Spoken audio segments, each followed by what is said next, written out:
Hi, good evening everybody. Welcome to Blue and Gold Talk, the video on the channel that has not been on for the last month. So guys, I'm going to talk a little tonight. It is currently 7:47, so I want to give my prediction before this series starts. I can tell you that so far I got the conference finals right. I was 1-3 in the quarters. In the semis, I was 2 for 2. So right now I'm sitting at 7-7. Going into the final series. I'll talk about that in a sec. So guys, I know I haven't been around much this year. I've seen some of you talking online thinking some people think I've given up, things like this. You know guys, I'll be straight with you. It's not been a good year of health for me. It just hasn't. I've got liver issues that I don't really want to use as an excuse, but that knock me out. That literally knocked me out. I've been working, been able to do my work, but even that I'm not as good as I once was, you know? So things are better though right now. Things are picking up. Things are good. Things are looking promising all of a sudden. So I wanted to put that out there because I don't like making excuses for me not doing my thing. I don't, but I can tell you that all this would exhaust me and I would go to sleep early some nights, you know, and I just didn't have anything in me, guys, to give. So right now I'm feeling better the last week or so. So right now, I'm just going to go with it and write it out, and it's a good thing. My readouts are good. Things are good right now, so I'm just going with it. You know, life's unpredictable, guys. Life is short. I'll just leave it at that. Okay, now the Sabres. I want to talk a bit about the boys. The Amerks, I don't really want to talk about, guys, because I'll tell you what. If there was anything that I had one last hope in this year, one last hope was Devin Levi. And even that went out the window. In that, you know, when we lost that game 5 to Laval, I was actually making efforts to go see that game, and I just couldn't go. I was really trying to go see that game, and I couldn't go. Thank God I didn't go, because it would have costed a pretty penny, even for those tickets. It would have costed some money, and I would have been furious, losing 5-0. It's like, I thank God I didn't go, because I would have been furious. But there's not much to talk about this year. Good for us. And I thought maybe, just maybe, we get a little lucky with the AHL this year. I thought we would. You know, I figure, hey, you know, we were suffering so much with the big leagues. Maybe our affiliate will do something, you know, just to give the Sabres fans a good feel for the summer. But you know, congrats on the Bandits out there, guys. I see that happen again. So I'm happy that at least that happened out there for the city of Buffalo. And as for the boys, look, there's a lot of things going on. I don't know what's with everybody wanting to get rid of everybody. I don't think that's the answer, folks. I mean, if we start getting rid of all these guys, yeah, this is one of my rags I use for cleaning, but I don't care. My face is sweaty and I'm just using it. Guys, we can't start giving away Owen Power and Jack Quinn, and we can't start doing this. If we start getting rid of all our young studs, our young potential, because you don't like the way they're playing so far at 23 years old, how are we going to look when they're 28 and they're studs on another team? We're going to look like morons that we did it again. We got rid of players again that went on to have great careers elsewhere. It's enough. We stopped that. I don't believe in doing that. No. Not unless it's such a trade that we can't say no. Not unless it's such a trade we can't say no. Even for, you know, if you look at our blue line right now, yeah, we could use another vet back there, right? We could sure use another vet. Somebody wants to see you guys in a sec. But I don't, give me a sec. Come here. Come say hi. There you go. There she is, guys. Rosie's doing good. Rosie's been my little companion of strength, folks. When I had down days, believe me, this little friend really kept my morale high on certain bad days. So I love her a lot, and you're my friend, right? We're friends, eh? She's good. Anyway, there you go. You know, I know most Sabres fans have written up Bowen Byram. I haven't.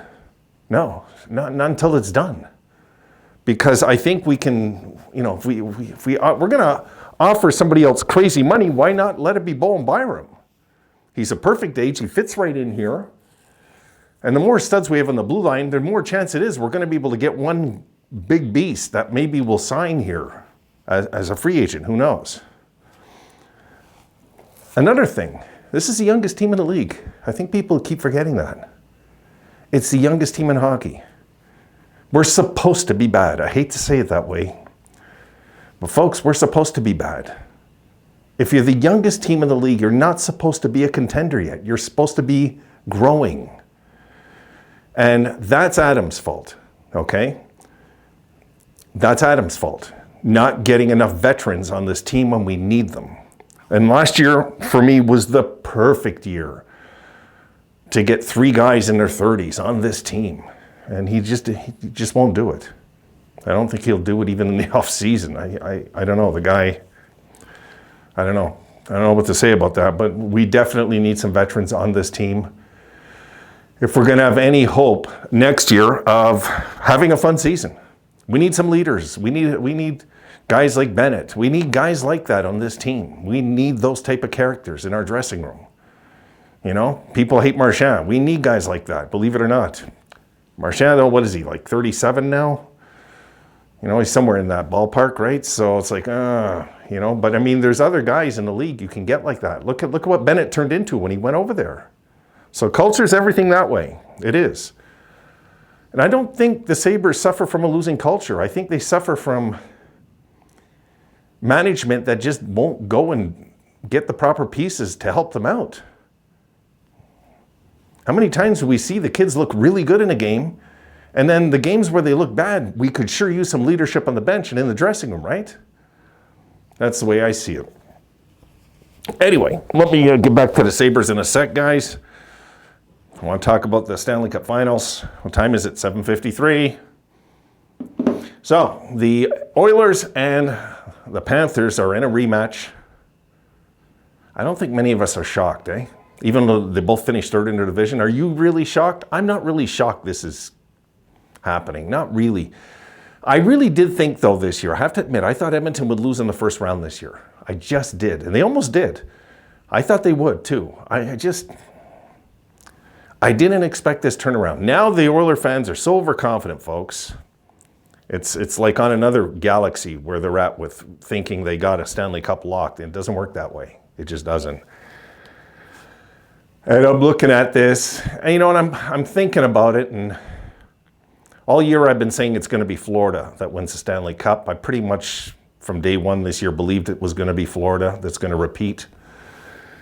And now, going into this finals, the Oilers have all the momentum, it feels like. They look like they can score at will.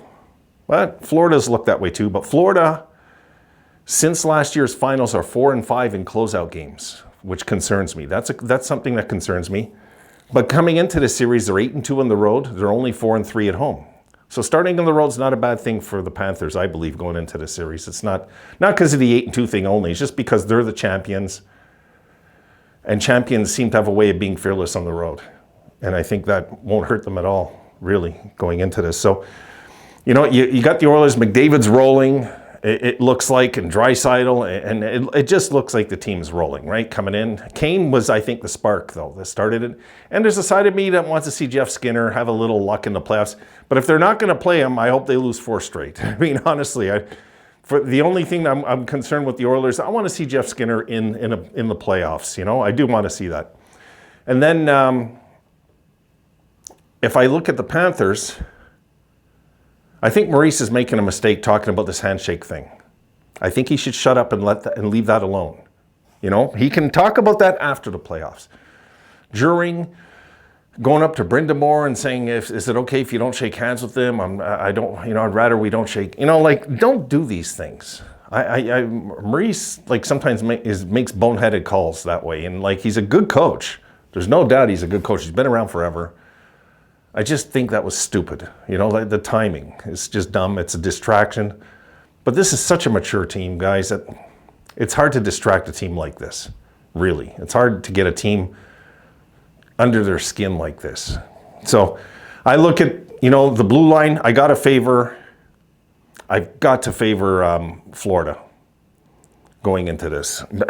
You know, Seth Jones has turned into one hell of a blue liner this year. My goodness, he looks calm, cool, and collected out there. Really looks like, well, he is a veteran, but he looks like a playoff seasoned vet the way he's playing. And then you look at the forwards, they got all the grit in the world. And guys, this is the #1 hitting team in the league, Florida. And Edmonton's number 32 in hitting this year.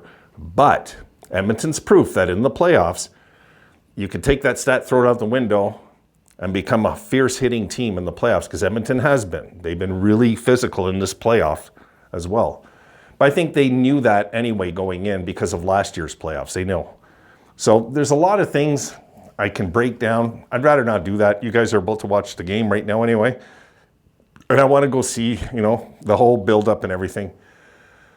And I look at the forwards. Goaltending by far, Edmonton have the disadvantage. I know they're talking Skinner's the next Dominic Hasek. He's not.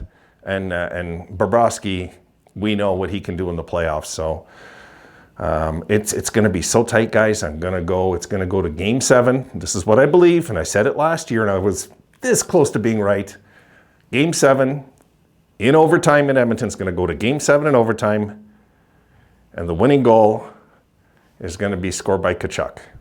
That's what I'm saying. That's what I'm going with. I got the Panthers in 7, Game 7 in overtime. That's just my gut feel.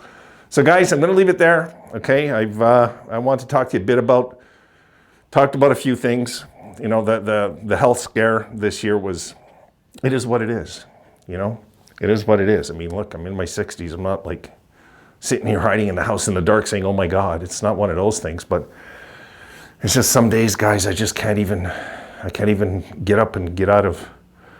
I finish work, I lie down, and I wake up. I don't even know if it's day or night when I wake up. I'm tired. I'm beaten, like really beaten some days. Some days I'm not, though. But now lately, it's like I'm back to my old self again, which feels really good, And I've said my piece about the Sabres, guys. I don't think we should trade out all our young players. I think that's a mistake. This thing, I don't know why Sabres channels have this desperate need to keep talking about moving our young players out. We suffered for these young players for years. Why should we get rid of all these young players before they even hit their stride when we suffered to get them in the first place? I don't understand, really. Unless there's a magnificent hockey trade to be made, then I'll listen. But it's got to be an awesome trade where I feel like the Sabres are getting the better end of this. It's got to be like that. And the Amerks, I don't even want to talk about, really. Laval just went and lost 4 straight. It's ridiculous that we lost that series, so whatever. I'm glad I didn't get into talking about that in the first place. I would have been frustrated. I thought they were going to win. I really did, but look, I only follow the team on paper. I don't watch them, so I don't know. I really don't know. So that's it. That's my Stanley Cup pick. I do think Florida repeats because everybody, it seems, on the planet right now thinks Edmonton's going to win the Cup. And I think it could start tonight with this game. If the Panthers come out and win Game 1, all of a sudden the Oilers got to win 4 out of 6 now, and there's no home ice. 3 games left in Edmonton, 3 games left in Florida after Game 1. Game 1's huge, guys. Whoever wins tonight has the upper hand for sure. God bless you for listening. Thank you. Talk to you guys soon. Have a good night.